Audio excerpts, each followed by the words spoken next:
মিনুর রান্নাঘরে সবাইকে স্বাগত। আজকে দেখাবো পাবদা মাছের কারি।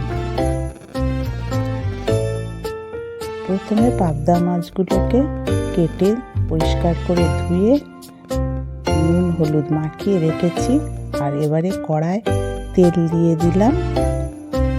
কড়াটা ভালো করে গরম হলে তবে তেল দিলাম। তেলটা ভালোভাবে গরম হয়ে গেলে এবারে এই মাছগুলোকে ছেড়ে দেব। ভালো করে তেলটা গরম হতে দিলাম।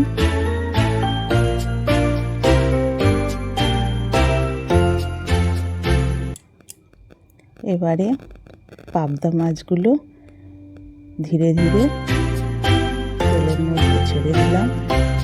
আর তেলের মধ্যে ছেড়ে দিলে প্রথমে কিন্তু খুব চড়বড় করে এবং তেলগুলো বেশ ঠিকরে আসে। ওই জন্য একটু সরে গিয়ে মাছগুলোকে ছেড়ে দিতে হয়, নাহলে হাতে মুখে লেগে যেতে পারে তেল ঠিকরে। একটু সাবধানের সঙ্গে এই মাছগুলোকে ভাজতে হয়।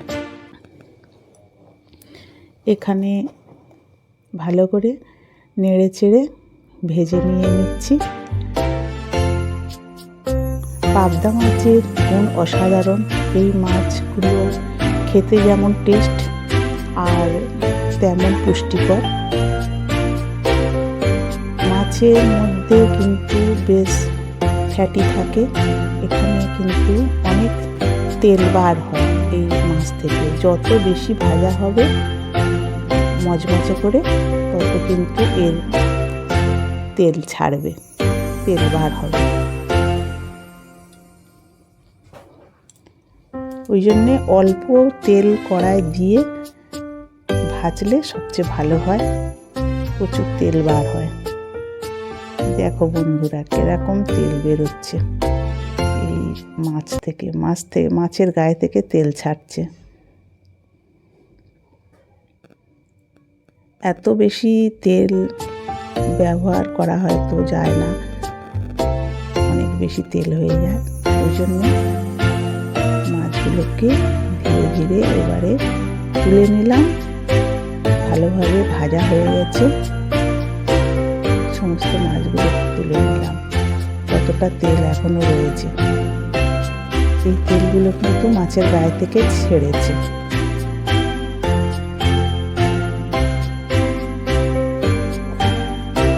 ভালো করে মাছগুলোকে ভেজে নিলাম। এই মাছটা একটু ভাজা বাকি ছিল, সেই জন্য একটু নেড়ে চেড়ে ভেজে নিলাম।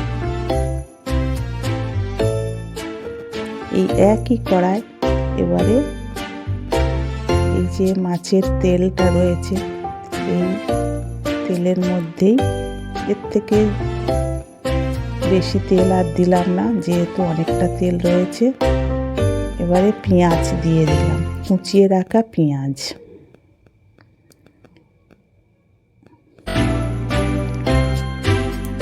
পেঁয়াজগুলোকে কড়ার মধ্যে ভালো করে নেড়ে চেড়ে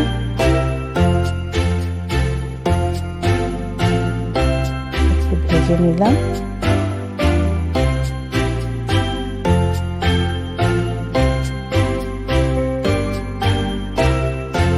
এইভাবে ভালো করে ভেজে নিতে হবে। আর গ্যাসের জোর মিডিয়াম টু লো এইভাবে রাখতে হবে। ধীরে ধীরে পেঁয়াজ, তারপরে আলু দিয়ে দিলাম। আলু আপনারা চাইলে দিতেও পারেন, নাও দিতে পারেন। এখানে আমি আলু দিয়ে একটা ভালো করে কেটে ধুয়ে রাখা আলু ছাড়িয়ে রেখেছিলাম, কেটে ধুয়ে পেঁয়াজের মধ্যে দিয়ে দিলাম। এবং হলুদ গুঁড়ো, 1 চামচ হলুদ গুঁড়ো, আর আদা বাটা, জিরে, কাঁচা লঙ্কা আর টমেটো কুচানো সব একসঙ্গে দিয়ে এবারে ভালো করে নেড়ে চেড়ে নিলাম। এখানে আমি কাঁচা লঙ্কা ব্যবহার করেছি। বন্ধুরা তোমরা কিন্তু গুঁড়ো লঙ্কাও ব্যবহার করতে পারো।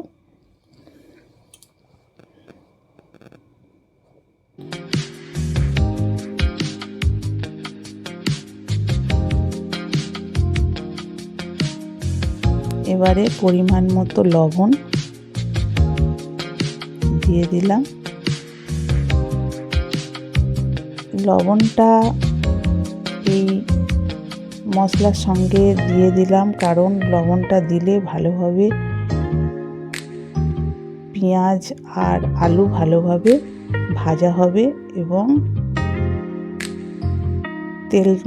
তেলের মধ্যে দেওয়ার যেহেতু আলুগুলোর মধ্যে লবণটাও চলে যাবে ভালোভাবে।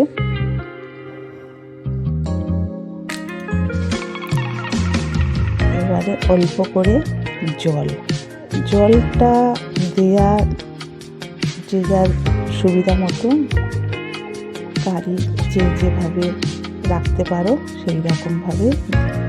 এবারে ধীরে ধীরে মাছগুলোকে ছেড়ে দিতে হবে। জল দিলাম যেটা, এই ভালোভাবে তরকারিটা ফুটলে তারপরে কিন্তু মাছগুলোকে ছেড়ে দিতে হবে।